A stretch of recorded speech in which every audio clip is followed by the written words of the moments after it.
यौम आशूर पर पेशावर में मरकजी जुलूस निकालने के साथ साथ ब्लड डोनेशन कैंप का इनेकाद भी किया गया, जहां कैंसर और थैलेसीमिया के मरीजों के लिए खून के अतियात दिए जा रहे हैं। इस पर हम बात करेंगे डॉन न्यूज़ की रिपोर्टर ताइबा खान से। ताइबा खान, खून के अतियात करने वालों का क्या जज्बा इसार है, क्या बताते हैं इस बारे में?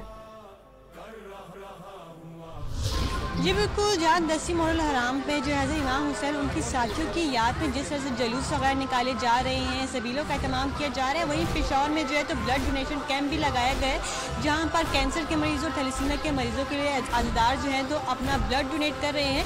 इस वक्त हमारे साथ यहाँ पे एक अज़ादार भी मौजूद है जो कि अपना ब्लड डोनेट करने के लिए आए हैं। इनसे बात करेंगे। सर, आप बताइए कि क्या वजह है कि ब्लड डोनेट किया जा रहा है यहाँ पे? सर, हम ब्लड इसलिए डोनेट कर रहे हैं कि ये हमारा प्यारा हज़रत मोहम्मद सल्लल्लाहु अलैहि वसल्लम का नवासा 10 मुहर्रम पे शहीद हो चुका है, तो इस शहादत के मुनासिब से हम ब्लड दे रहे हैं ताकि किसी न किसी बंदे को ज़रूरतमंद को पेश आए। तो हमें हर इंसान को चाहिए कि इस मौके पर ब्लड दे दे तो बेहतर होगा।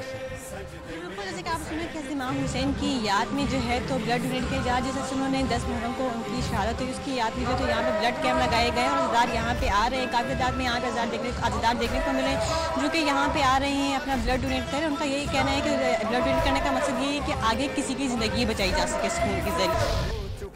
बहुत शुक्रिया आपका।